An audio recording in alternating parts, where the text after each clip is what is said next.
I am very excited today to welcome Ashlee Green, a VP Accounts and Culture, not just a leader at Creative Theory Agency. As you can see, I've got some notes today, but a transformative force actively shaping the agency's culture and driving its success. She arrived in 2018 as the first woman and fourth employee and became a catalyst for its exponential growth. I've got many other things to say about you, many of which might even be understatements. But Ashlee, I'll let you introduce yourself and let us have a proper conversation here. Yeah, thank you. I don't know, David. That might have done the trick. That might have done the trick.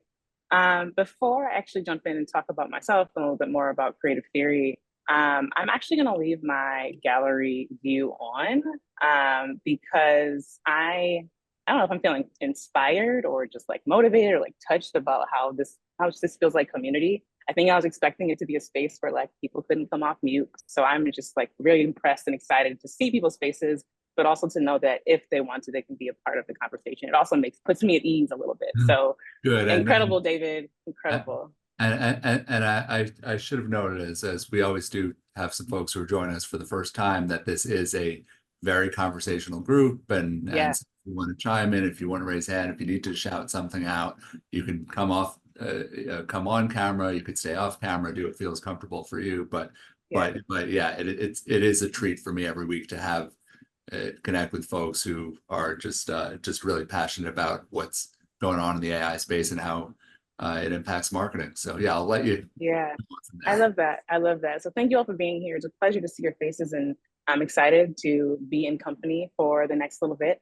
As David mentioned, my name is Ashlee Green. Official title is the VP of Accounts and Culture at Creative Theory Agency. Um, Creative Theory Agency is a Black-owned, full-service creative agency that's based in Washington, D.C. We, as you might think, just offer a lot of creative services on behalf of some really incredible partners. And so we have had the pleasure of working with any number of companies, from tech to sort of like retail to nonprofits. Top of mind and some more recent work. We do a lot of work with Google and Meta, YouTube, Levi, some of the sports brands. And so we really do have an opportunity to bring a lot of the equity and inclusion to the work that these brands are doing. And we are grateful that they sort of trust us to hold their hand in those particular moments. Um, my role at Creative Theory Agency itself is twofold. So on one hand, I lead our account team. And so our account team, is comprised of our sort of client services, account and project management, as well as our strategic team and our social team. And it is my job in partnership with our creative team to ensure that we're just delivering the most excellent excellence for our clients. That's both as partners, but also the creative itself. And then on the other hand, and equally as important, in order to ensure that the incredible people that we work with here at Creative Theory are poised to deliver that exceptional work. I do a lot of work with our sort of people systems director to ensure that like internally our culture is sound as well. So we're making sure we're ensuring people feel supported and acknowledged and recognized, and all of those things that really help to ensure that people are doing their best work. Great. So then this sounds incredible and even inspiring, and I want to hear more about the best work and what that means. But what's your interest and involvement with AI? Yeah, that's a great question. So as an agency, everything that we do and sort of touch and experience is sort of rooted in this idea of access. Our core belief as a company is that there's value in all communities, all people, and all experiences, and that shows up across our work. And what we know now is, especially in our industry and in many different industries, the AI is the new frontier. AI, well, maybe it's not as new anymore, but AI is next, new, next, now, all of those things.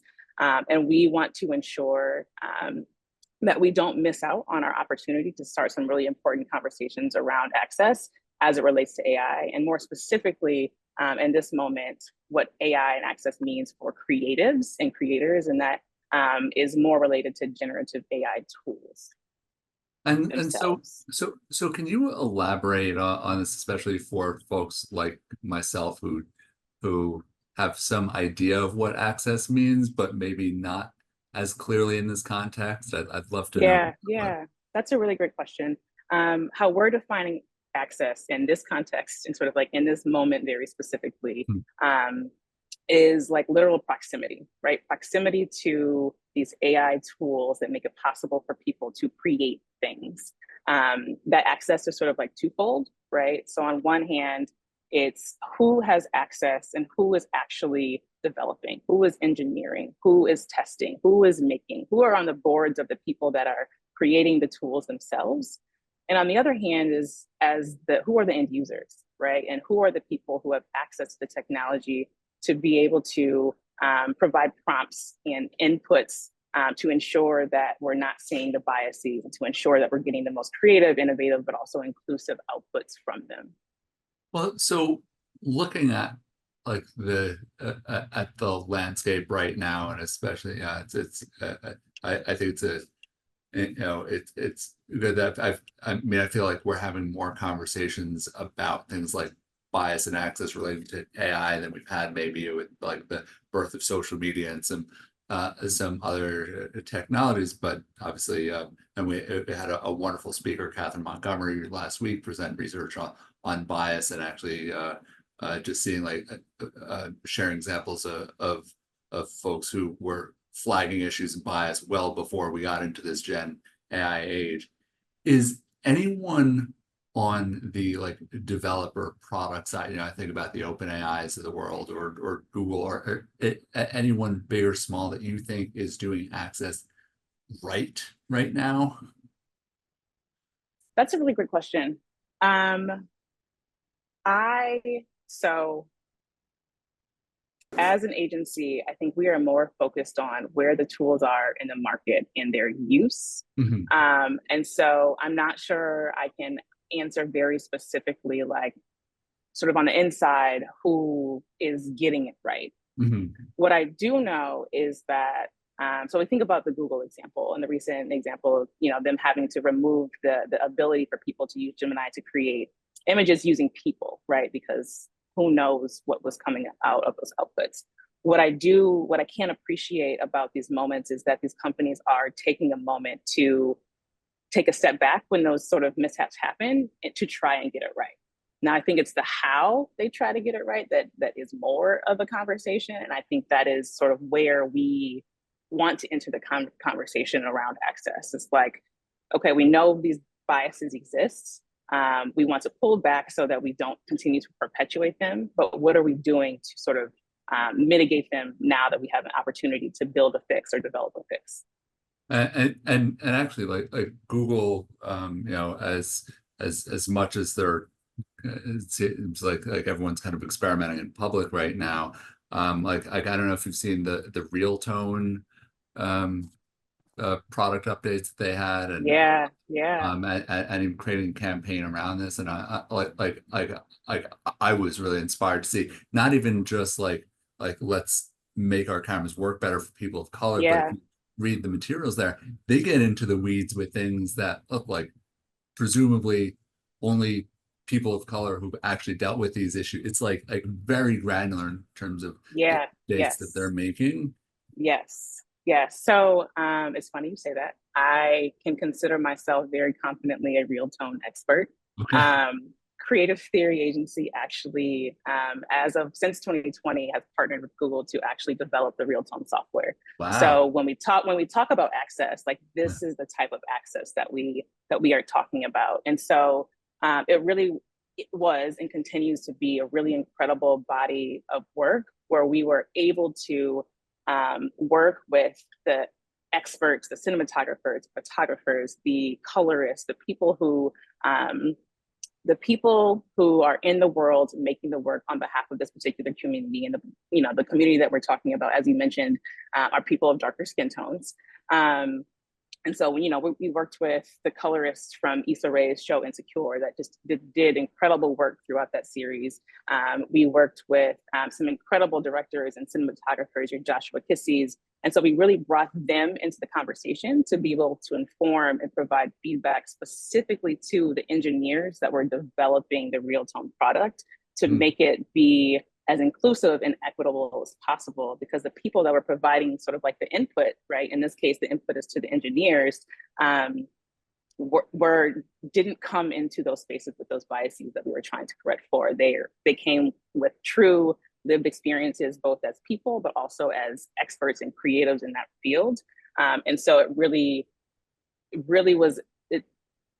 brought some validity to that type of work. And so when we do talk about a really great way that a company or a brand is like making improvements, like that, Realtone is absolutely an incredible example.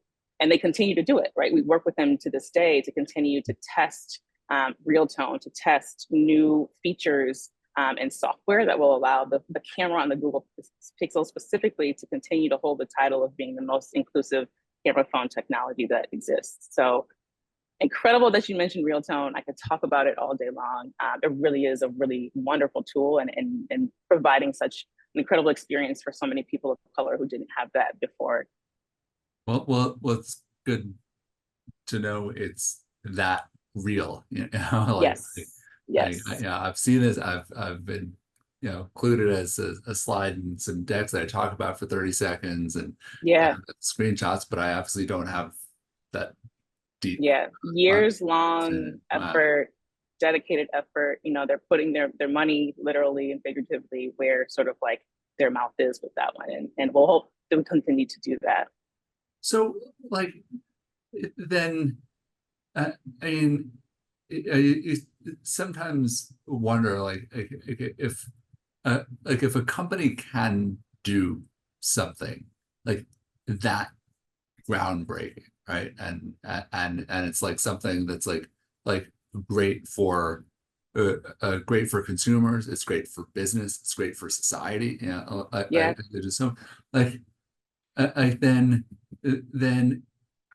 I I mean I guess I'm wondering like how can organizations spread more of that, right? It's like can't the Realtone team be plugged in everywhere in Google so some of these mistakes don't happen?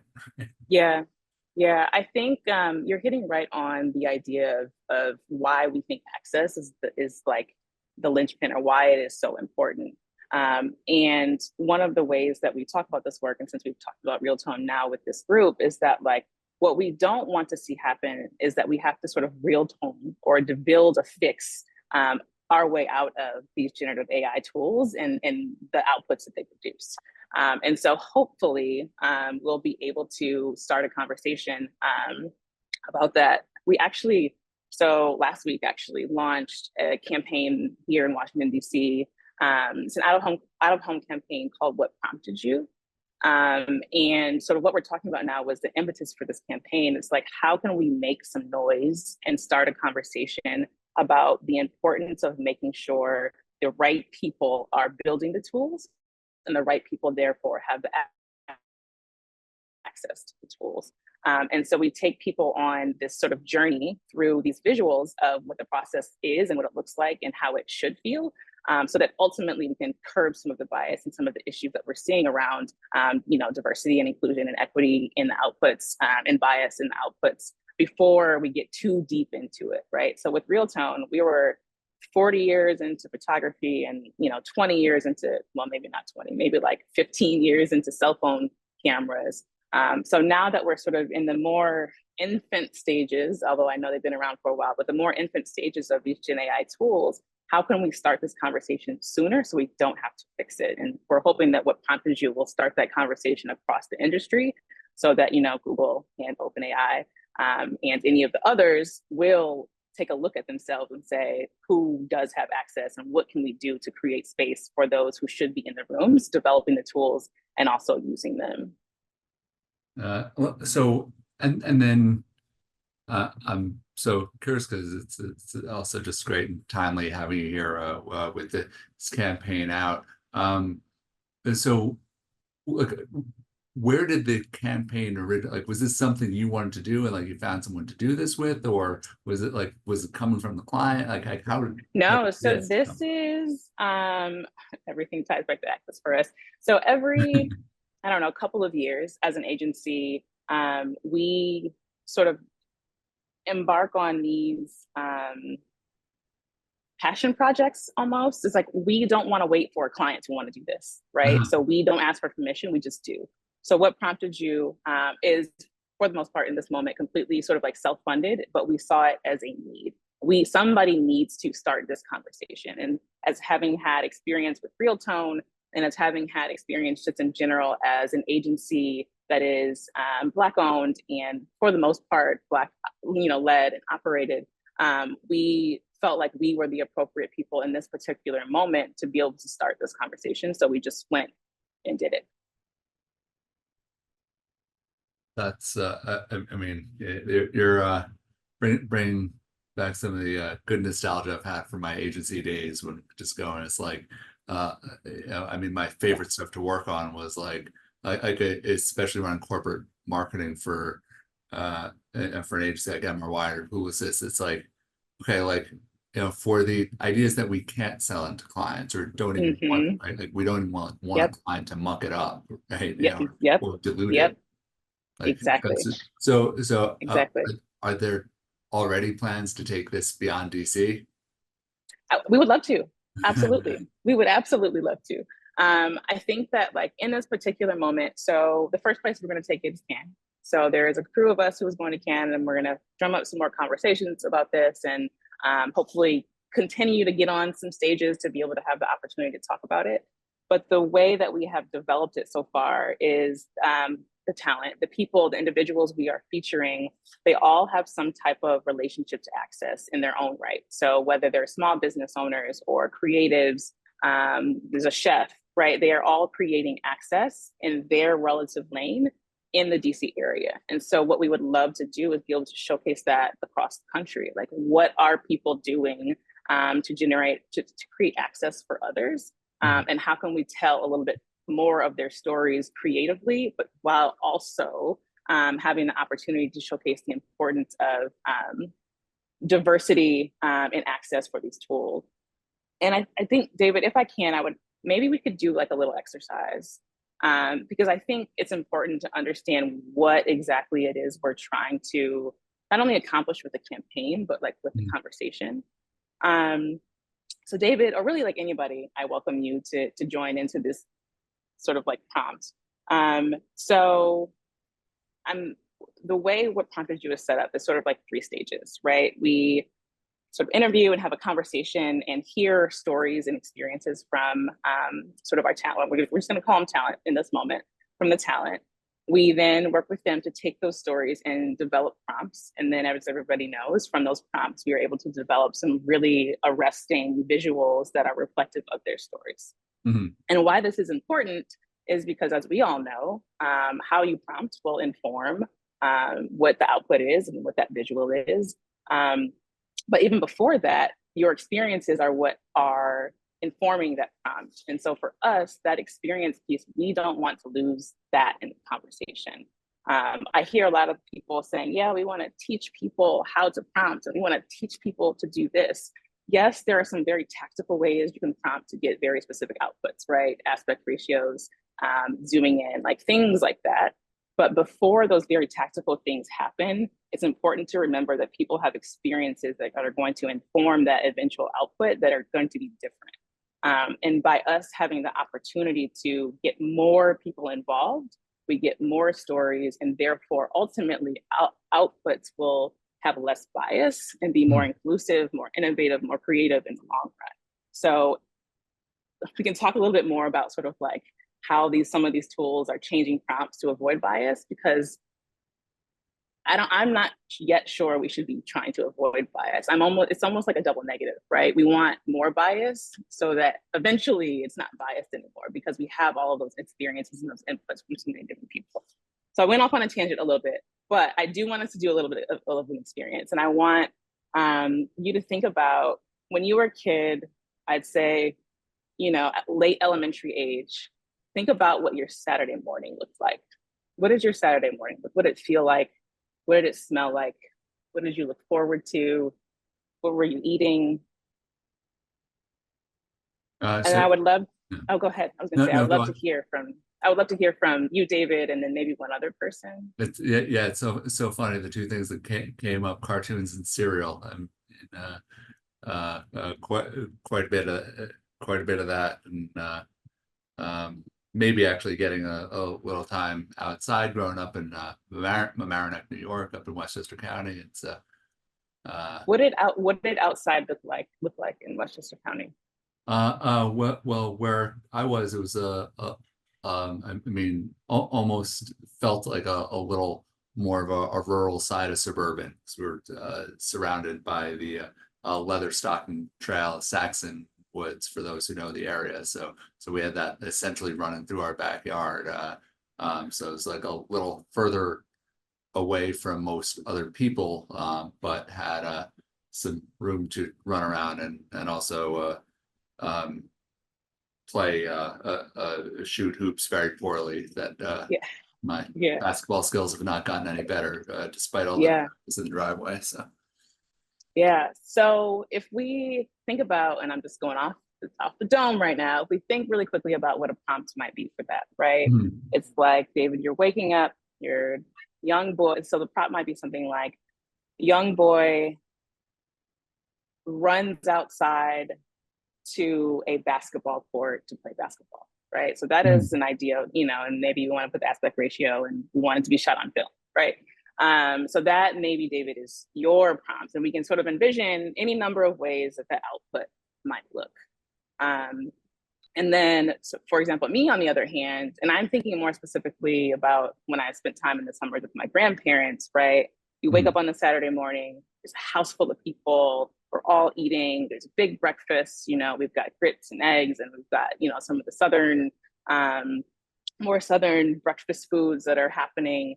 And so if you think about what that prompt looks like, they're both Saturday mornings, but my experience was so much different from what your experience was, so much different from what Mimi's experience and Mike's experience. Everybody's experience is Yeah. so different, and we can't just have a million David experiences input into these tools and prompting these tools and expect unbiased outputs. So we need everybody in this room, everybody everywhere, to be able to have access and therefore opportunity to input their stories and their prompts into these tools so that we can get the best outputs in the end. And so and that is what prompt review is. and so like if we so if we like think of uh just say American history, right? And like some memories growing up, right? Like so there are some artists like Norman Rockwell who've created some idealized and very sanitized, very white, obviously, versions of the past going on. Um, uh, if you start with like with a prompt like America in the 50s or something like that, uh, then then what is the AI's responsibility? Is it Norman Rockwell? Is it like is it Brown versus Board of Education? Is it there's so many different Americas, obviously, hundreds Mm-hmm. of millions of Mm-hmm. personal experiences. How do you start that, and then does it ultimately just become like hyper personalized too? Like, how do we still get a shared common experience of that? Because like we also, for those of us here in the States, it's like we have some common bond to America too, right? Like, Mm-hmm. so what can AI do about this if there are a million of us typing in like an image of Saturday morning? Yeah, I mean, David, I think that's a really good question. But I I almost want us to go back to the idea that without all of us talking about our Saturday mornings, we only get one version of a Saturday morning. And so Yeah. like when we talk about a shared experience, it's not a shared experience. And what I don't think we're intending to do is saying, oh, like every single AI generated output needs to be, I don't want to call it inclusive, needs to I don't know, we'll call it politically correct in this particular moment. But what I am saying is that we have to be able to train the AI to be able to output everybody's experience and not just sort of like a single experience. And Mhm. that is what we're trying to do. So we're not necessarily saying like we're trying to create this sort of like perfect utopia, because that is not Mhm. the case. We just want to input and provide enough information, which is going to require a whole lot of people to be using the tools, to be able to, for me and you to get the desired outputs that we want, versus like, it putting in your place, I don't know, someone in another country somewhere. Or for me, maybe it's like, it doesn't understand what I mean by the rural South or something Mhm. like that. So I think for us, it's less about creating this sort of like utopia and more about the tools having the opportunity to be able to deliver the best outputs for everybody, no matter who you are. Mhm. Well, and then is this possible historically as well, and like looking backward, because like now today we have this opportunity of access that I imagine just didn't exist before, right? I just in terms of the kinds of people who can connect with each other for uh, all across social fabric globally and everything like that. Like we can hear voices today that we couldn't hear before. Um, yeah, now I read as much history as I can. I'm reading the listening to the Wide Sea right now about the final third and final voyage of Captain James Cook, Mm. and as he explored Tahiti, and so it's like the voices we have, right, have historically been white men, and and so we've got some limits until fairly recently of like the so-called victors uh, writing the history books, and so are there ways to like to again like and even on the even from art, for instance, like that it isn't just like all trained on Norman Rockwell, and like that we Mm-hmm. have other perspectives there, and how can we make sure that like there are just better sources going into this? Um, you're asking the big questions, David. Well, Um, I well, might sit with this for a second. I'm not sure okay, if yeah, you we don't know have it. to have I'm all not the sure. I'm answers not in sure part. if we know if we have the answer for that. But I Yeah. think that is the exact conversation that we're trying to start, right? Mhm. Like that's the conversation that we need to be having. Is like, how do we ensure the access is possible? And Mhm. I'm not sure we know the answer to that yet. I do feel that it starts with the people who are building and creating the tools and their consideration of access in that work. That is, I certainly, though, I think the best place to start. Well, that's fair, and pardon for just bringing some big questions that no one person's having the answer to. But let's get some more voices on here if you're a game, Yeah, and absolutely.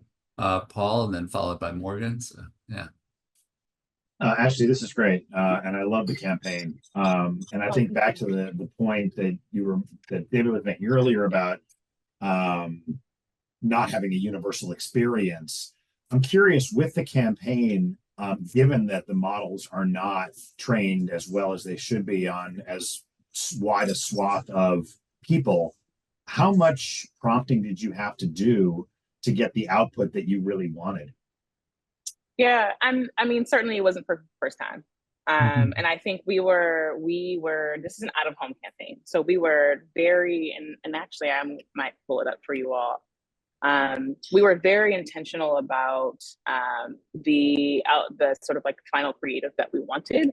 Um, I think most specifically because we wanted it to be arresting. We wanted to sort of like send a message, and we wanted that message to be more clear.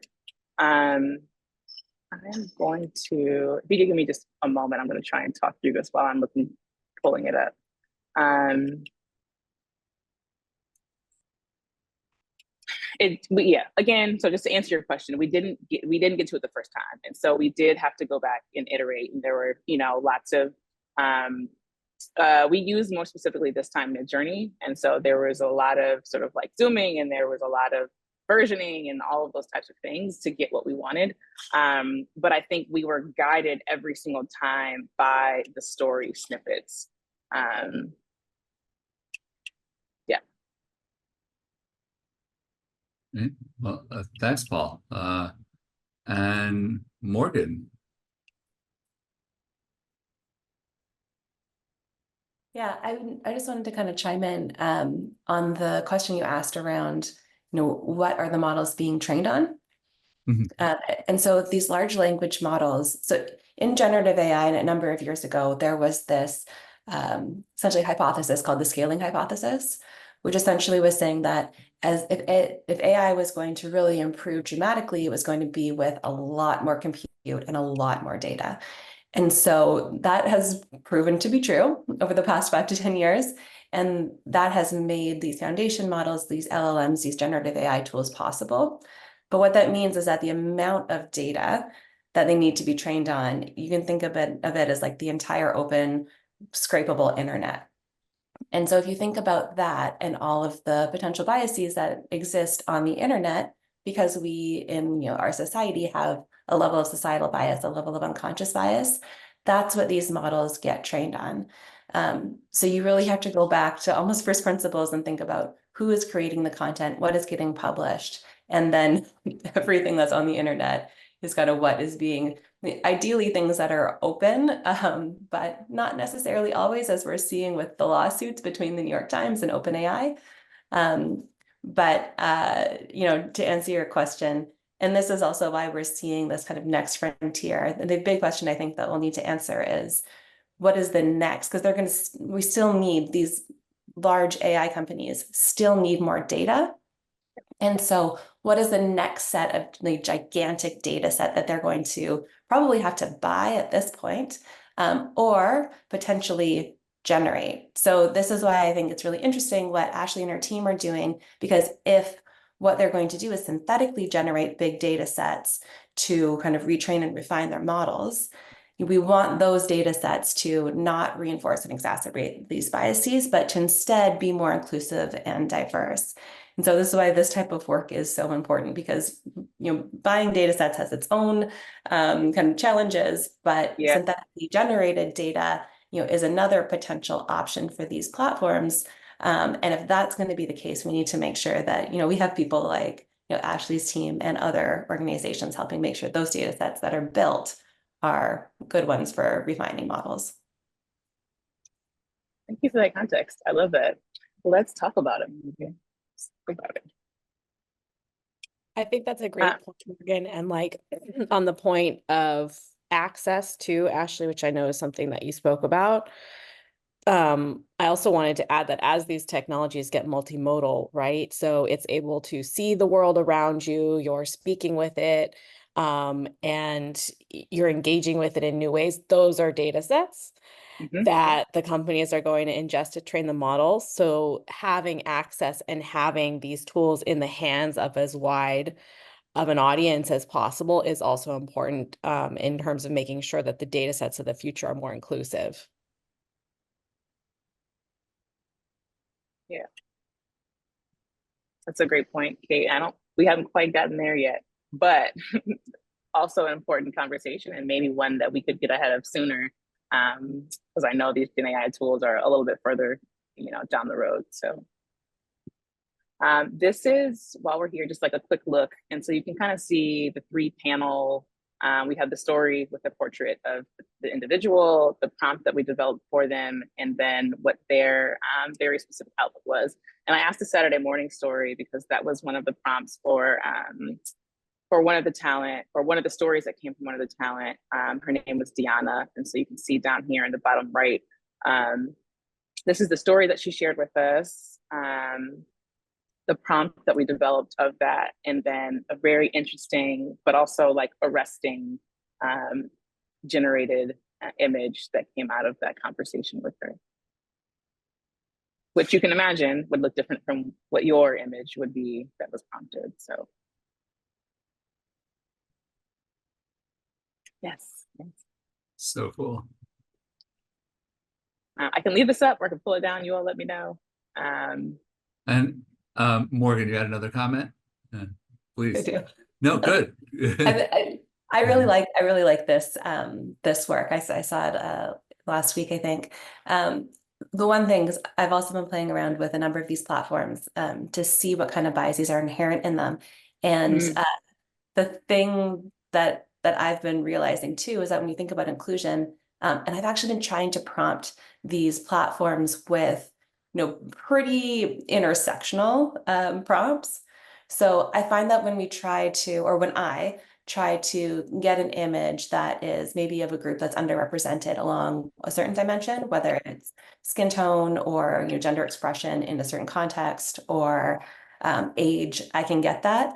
But as soon as I start asking for something that's intersectional, so show me someone with darker skin tone in a lesbian relationship with, kids playing at the beach and one of them's in a wheelchair. It cannot. Yep, it does not compute. Yep.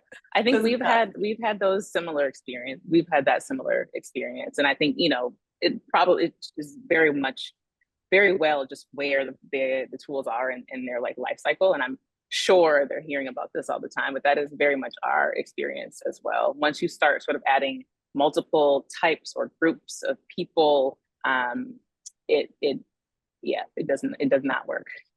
Yeah, and I mean it makes sense too. Like my company, all told, we have tools like AI tools that measure inclusion in content, and we usually look at the stuff that people make, right? Like the stuff that we humans create. And those intersections are so underrepresented in the content that we create. And when we think about that, so it goes into train these models too, it makes a lot of sense. Yeah. Right? It sure does. And again, but I think that it goes back to like once the dark-skinned person that's in a lesbian relationship with kids has the opportunity to use the tools and is inputting their experiences, and we start to see some of those things changing. I hope so. Same.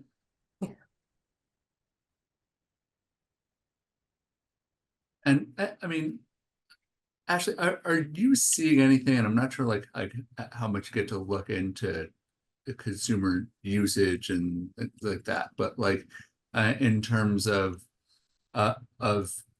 any concerns of like digital divide type trends. Yeah, absolutely. And what does that look like, and who might who might not be getting the access that others have right now? Like, what are you seeing on that end?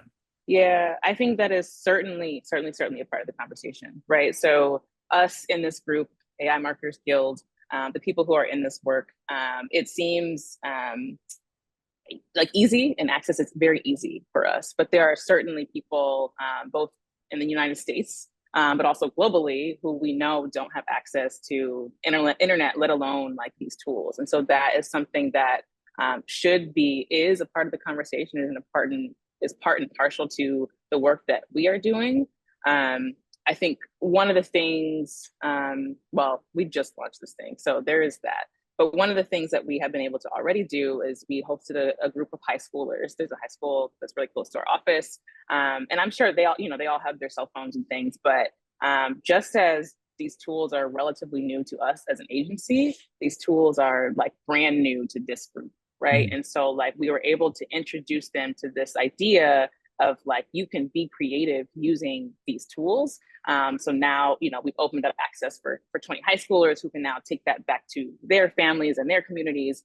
And so I think some of it is going to be sort of like how we can get access to people who reach and touch the people who might not have a smartphone or might not have internet or might not have these things, and make sure they are aware of them and that they know how, more importantly, that they know how to use them. Well, yeah, because that to me is also such a fascinating question. I mean, it's my partner this morning was actually just teaching a number of workshops, and she works as an educator with a nonprofit where she's going into to middle schools and some high schools and others, and now increasingly some younger grades too, in terms of identifying what hate speech is, but more online, but more importantly, looking at how to responsibly use Yep. it. Like, and so I think we're all trying to figure that out personally and professionally, and so it's like just and that kind of educate, because this is something unlike we've ever seen before, right? Like Yeah. this could, Yeah. like Yeah. like we don't know how much this is going to help with people's issues with loneliness, or make loneliness issues far worse, right? Like there's social Yeah. challenges here. So Yep.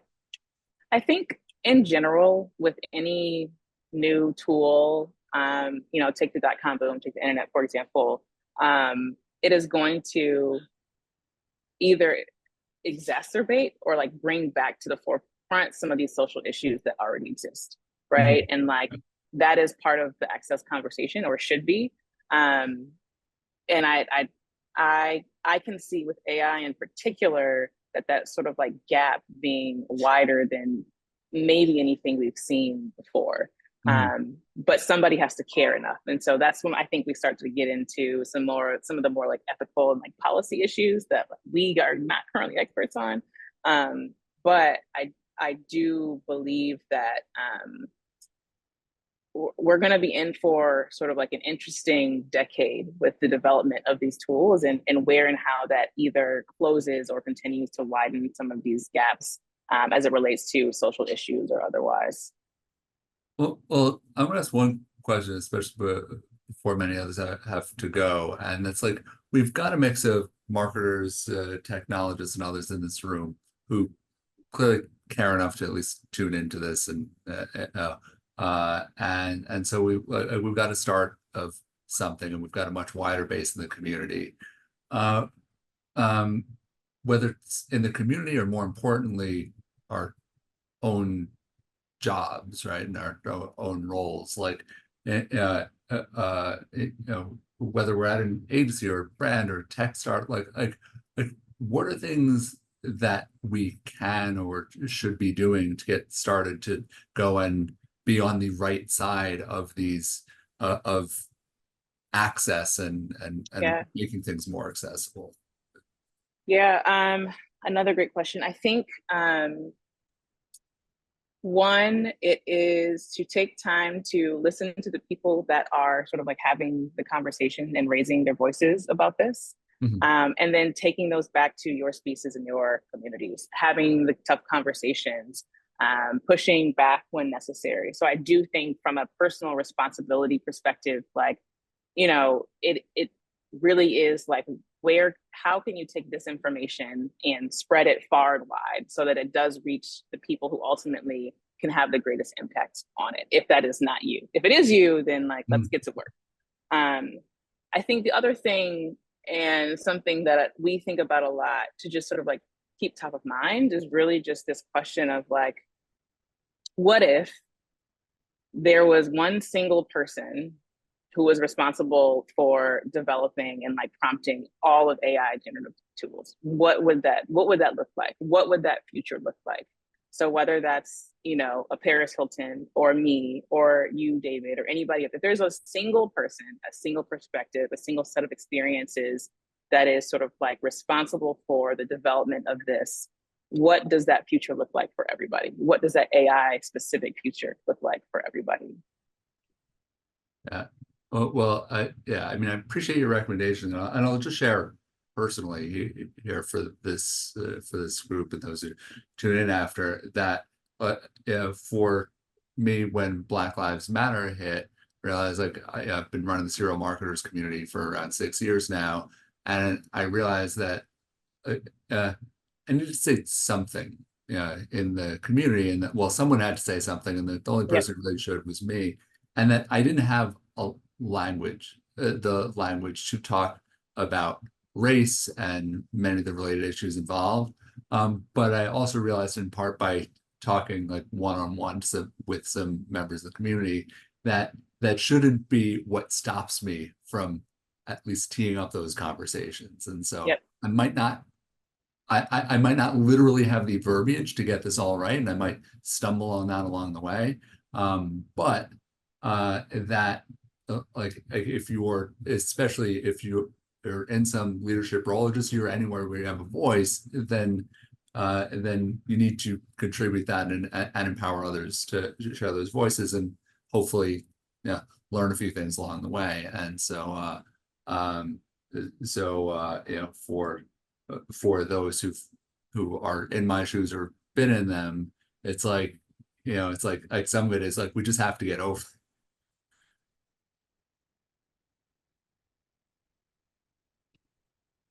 Yep, absolutely. And I am one, happy to hear that. I appreciate the sense of awareness that you have around like difficult conversations and like tough issues. But to whomever those people were that encouraged you to speak up anyway, I would do the same, and the same for anybody here. Like we aren't going to get it right either all the time, and I think that that's okay. But the conversation is the is going to be the sort of like impetus for the change, and for hopefully the access that we want to see. And also like get after it. You know, if there's something that you want to do about it, like let's do it. Yeah. And that's literally why we're doing the campaign. It's awesome. Other questions or thoughts for Ashlee? And actually, what are the best ways for folks to stay connected with you, and let alone creative theory? But email is great. LinkedIn is also great. Email is probably better, but email, LinkedIn for me personally, and I can drop those in the chat if that's helpful. yeah, for sure.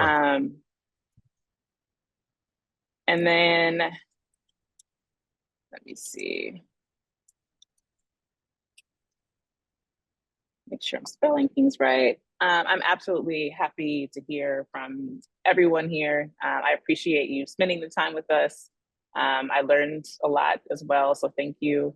Morgan, I think Paul left, but thank you all for your comments and considerations, and this is fun. This is fun. Well, yeah, thanks for spending some time here. You're welcome anytime on the joining these community calls or popping into this group, and really if there are other ways that Marketers Guild and our members can be just more part of these conversations and collaborate, things like that, then we're all ears. So. Yeah, if you're gonna be at Cannes, I'll be there, so let me know. I will be there. So yeah, David, thank you so much for creating the space again. Like I'm so appreciative of the community here, like the literal community. So thank you for having me and making space for this conversation today. Hey, well, thanks for the work you do. Again, thanks Elizabeth for the intro, and might see a few tonight, and well, in 2 hours. Okay, I should probably get ready for this thing, but great to see all of you, and look forward to more to come. We'll be back next week. Deborah Williamson be again one of my longtime favorite analysts. She's been in the room today. She'll be our featured guest next week, and so much more to look forward to this month and beyond. So thanks again, Ashlee. Amazing. Thank you all. Have a great one.